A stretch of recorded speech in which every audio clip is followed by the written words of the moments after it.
What is up, everybody? It is the Beast, and welcome back to the Beast on my YouTube channel. Please subscribe, please share, please like, please retweet, please share on Facebook, and most importantly, just watch, right? All right, the Beast on today. What is the Beast on today? The Beast is on something that's a little sensitive for me, because for the last 20 plus years, I've worked in the broadcast media industry, the radio industry, and it's been hard to convey my feelings about certain subjects because I either didn't want to burn a bridge, I worked for the company that was responsible for X, Y, or Z. You know what I'm saying. But here we go. I don't mean this personally in any way, shape, or form. And I tweeted this out directly at Tom Garfinkel, who runs the Dolphins for Stephen Ross, who owns the Dolphins. The Dolphins radio broadcast is not good. It's an abomination. And I know this.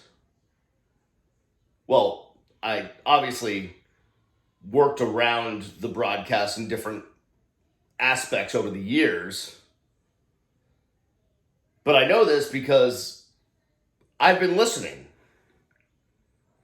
And there's nothing more frustrating than when you are in your car and you're listening to a play-by-play broadcast and it doesn't convey the information it needs to convey, or the commentators on it are just horrible. Now, I have a caveat. Here's my asterisk. And some of this, and this might surprise some of you because you might know there's a little history there between me and a certain individual with a big head. But Joe Rose is great. Big dog Joe Rose, great on the broadcast. Does a great job vandalizing. I think he keeps it short and sweet. He comes in when he's supposed to. He gets out when he's supposed to. He's got the right vibe, the right personality. I think Joe Rose is a pro at doing color commentary on a football broadcast. There's no doubt about it. So all of my criticism and what have you has nothing to do with Big Dog, nothing to do with Joe Rose. He does a really great job. And for me to say that, considering the history that Joe and I have had, some of you know, some of you don't know, what have you, it doesn't matter. Just know that it's authentic, that I really do think he's really good on the Dolphins broadcast. As for the other two, again, nothing personal. I've worked with Jimmy Cephalo a couple times, and I've met him a couple times. He's nothing but a professional and a great guy. And Bob Greasy, I had a chance to meet him a bunch of times back when he was still doing college football games. Just again, an awesome guy, great guy. But both of them are not worthy of being on the Dolphins broadcast. Here, and this is the tweet I sent to Tom Garfinkel, which is, and let me sum it up this way. You have a storied organization, right, with high standards, right? The Dolphins are, I know that the mediocrity and the losing lately is not one that's kind of motivated Dolphin fans, but you do have one of the more storied organizations, historical organizations in the NFL with very high standards. I think it's a very well-run organization from the bottom of Stephen Ross all the way down to the lowest guy in the sales office. I think it's a very well-run organization right now. I think they got the right coach. They got the right personnel people. I think they got the right guy, Tom Garfinkel. And if you're going to try to be a great organization, right, then every aspect of that organization has to live up to your standards. You can't just have a great coach, but then a sucky, executive assistant. It doesn't work that way. I know that's kind of a weird thing to say, but if you're striving for perfection, if you're striving for success, if you're striving to be great, then you should be great at every aspect of what you do. And I know a lot of people that work inside the Dolphins organization, and almost everybody I know inside that organization is great at what they do. Great. except for the two guys that play the bread to Joe Rose's meat in the middle, Jimmy and Bob. And it's not personal. It's not personal, it's just the truth.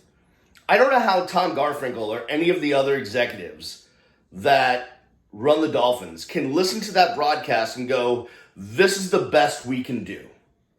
Now, I know. I get it. There's a loyalty factor there, right? You got Jimmy Cephalo, receiver for the Dolphins. Bob Greasy, one of the best quarterbacks ever for Dolphins on that 72 team. Joe Rose caught Dan Marino's first touchdown pass. Bo Camper makes an appearance. He was with the Killer Bees. I get that. The loyalty to the alums. I understand it. It's when I was a part of the University of Miami broadcast, it always kind of gave me a sense of pride that I was on the broadcast and that I had legitimately graduated from the University of Miami. Same with Don Bailey. Joe Zagacki went to FIU. Now he's since gotten like an honorary degree, but whether you count that or not. And Josh went to Penn. But it gave me pride knowing that I was kind of working on the broadcast of the place where I went to school and graduated from. And I get that the Dolphins have created that with their broadcast where all four guys that are on the broadcast played for the team. But at some point, you got to look at yourself in the mirror and go, is this the best we can do? Is this the best foot forward we can give our fans and the listeners? And it's truly not. Like, I don't know anyone in town, not one person outside of the organization, professional or just fan, that listens to that broadcast and has said, this is the best radio broadcast in the NFL, because it's not. At one point it was. When Bill Zimfer and Jim Mandich were doing the games, when Rick Weaver and Hank Goldberg were doing the games, it was arguably one of the best, if not the best, broadcasts in the NFL. The first thing is, the Dolphins should have never gotten rid of Bill Zimfer. That was the most asinine, stupidest move ever. Now, they did it because Bill lived up in Pennsylvania and he would fly down to do the games. And at the time, we don't want a guy that doesn't live in South Florida to do the games.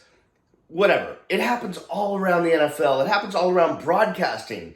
Guys fly in and out and all that stuff. Okay, you don't need to live in the city. Bill Zimfer did a great job of doing his homework, talking to the coaches, knowing the players, and he was a great play-by-play guy.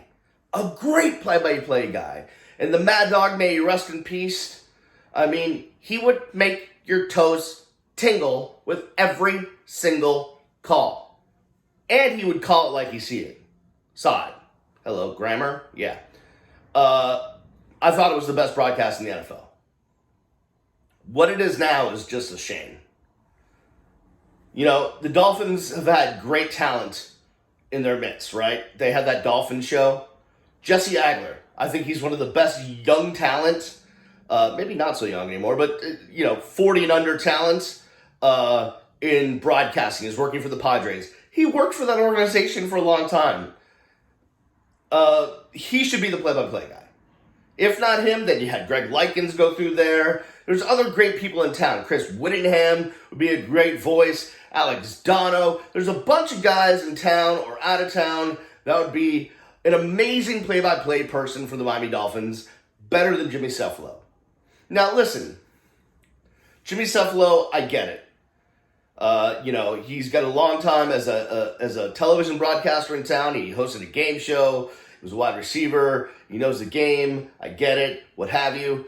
I don't know. If you're so need to keep him on the broadcast, move him over as the second color guy. Here's the other thing. Bob Greasy. At one point in time, Bob Greasy was one of the best color guys in football, especially for the college game.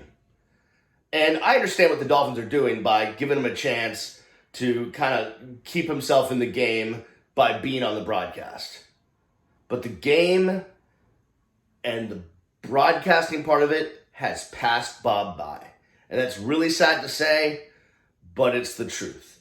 Just like it looks like the game has passed Tom Brady by.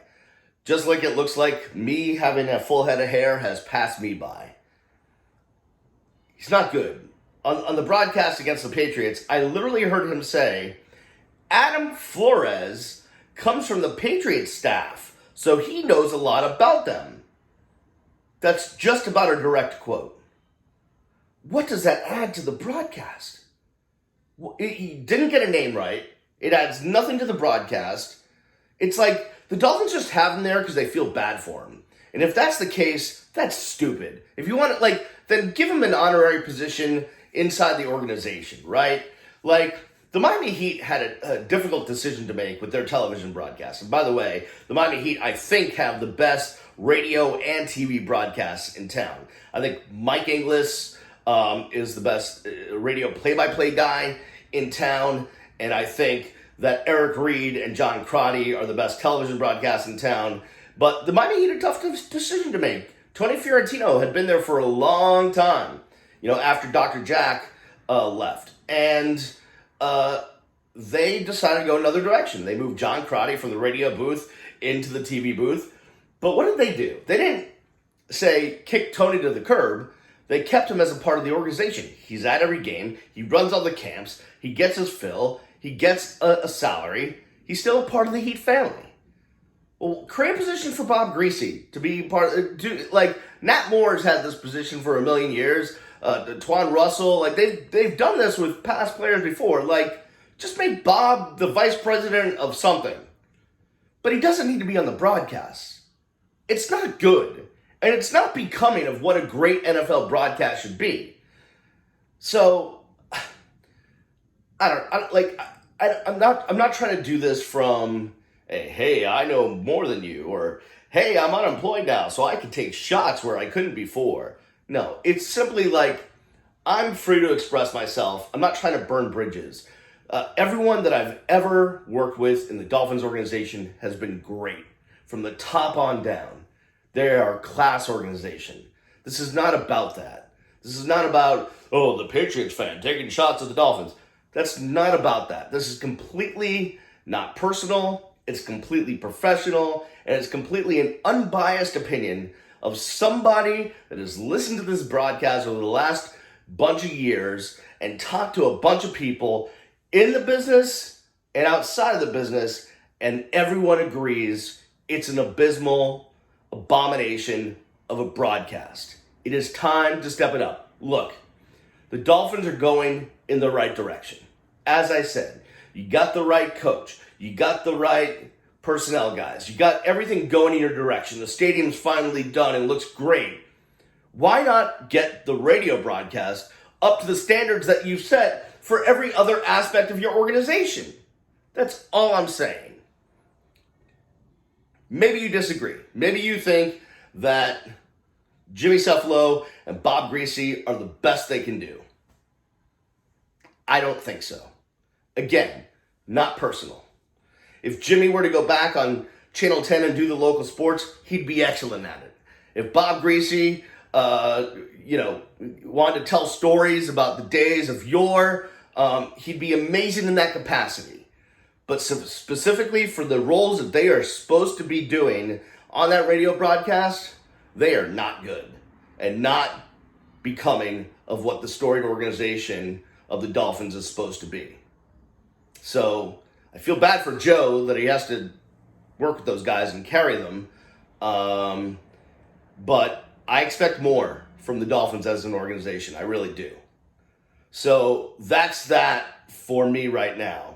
I was going to do a whole video about the Dolphins and looking forward and how I think that, they're on the right path and they've got some good players and they've stuff to build on, and Fitzpatrick should be the quarterback next year because they're not going to get Burrow, and Tua might stay in Alabama, but that's going to be a story for a different time. So I just listened to the broadcast of the radio today for a long time, and it just was like, you know what? I'm finally allowed to just say something, because before I wasn't. And I figured now is a good time. So thank you for watching. If you haven't yet, this is the first time you're watching a Beast video, please subscribe to my channel. I need to try to make a living. And one of the ways that I'm going to try to do that is by keeping my brand active with these YouTube videos. And I can start, making a little bit of tiny cash, like pennies, once I get to 1,000 subscribers.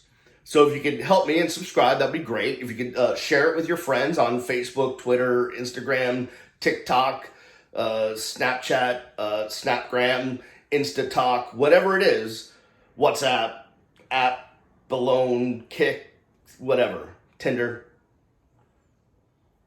Grinder. If you could share it, it'd be great. The other thing is this. Follow me on social media at Miami Radio Beast on the Insta and the Twitter.